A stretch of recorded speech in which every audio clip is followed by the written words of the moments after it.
Hi guys, and welcome back for another episode of Mrs. Harlow's Quarantine Reads, where I talk to you about what I've been reading while we're on extended leave.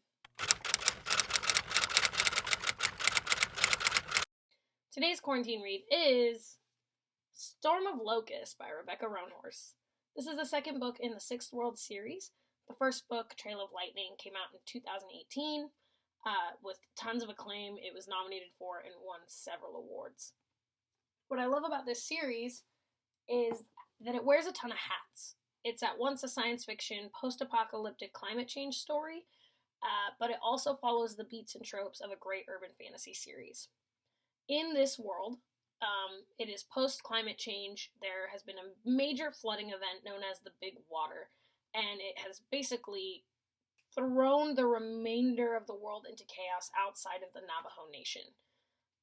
Disclaimer, I'm gonna butcher pronunciation going here on out. I did some research, tried to do my best, but I'm gonna get it wrong, and I'm sorry. The Navajo Nation is known as Dinétah, and it is the Four Corners region of the Southwest. Growing up in Arizona, I know what the Four Corners region is, but let's talk a little bit more about it. On this map of the Navajo Nation, if you look closely, you can see the demarcations for both the border of Utah and Arizona in the top left corner, and the borders of Colorado and New Mexico in the top right corner. There is a place that's like a tourist trap where you can stop and supposedly be in all four states at the same time. This region is largely arid, high desert.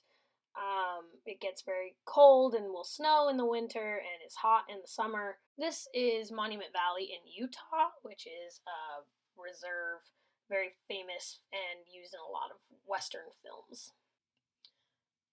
And so I'm from Arizona. That region is really familiar to me, and I really love seeing how Roanhorse portrays it in this post-apocalyptic setting. The main character in this series is Maggie Husky, and she is a monster slayer. She travels around the Navajo Nation hunting monsters for money. She's very much a loner, doesn't have any family. She wants to do the job, get paid, and go home with her dogs and be left alone.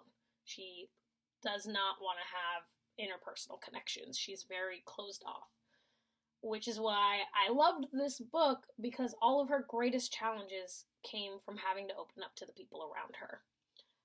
This book really turned into like a feminist romp through this Mad Max desert wilderness outside of the walls of Dinétah, and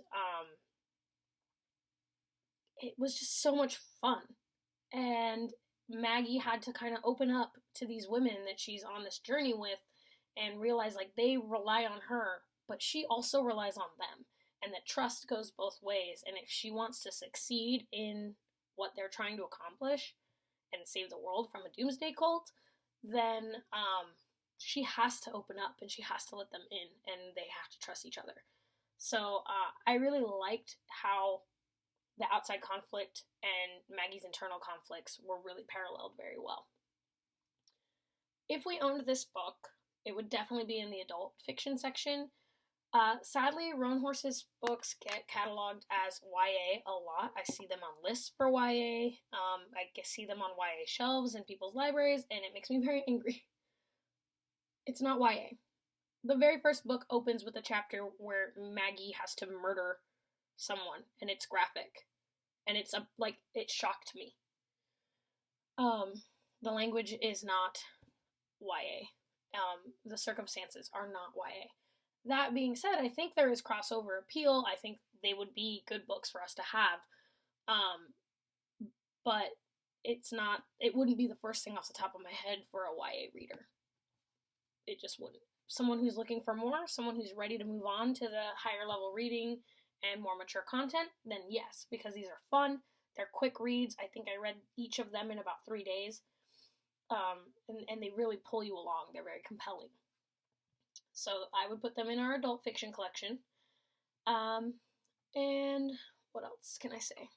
Rebecca Roanhorse is a rad lady. I got to meet her last year, I think, in support. She was touring in support of this book, and I got a chance to meet her. She also writes some Star Wars media tie-in books. She has a middle grade book out right now. She has an epic fantasy book coming out either later this year or next year. So she also writes a ton of short fiction, which I've loved everything that I've read so far. So she's a really great own voices Navajo writer, and she's a wonderful, wonderful lady to boot. So check her out if that sounds remotely interesting for you. Yeah, so I think that's all I have to say today. Hit me up in the comments, let me know what you're up to, what you've been reading, and I'll be back soon with another episode of Mrs. Harlow's Quarantine Reads.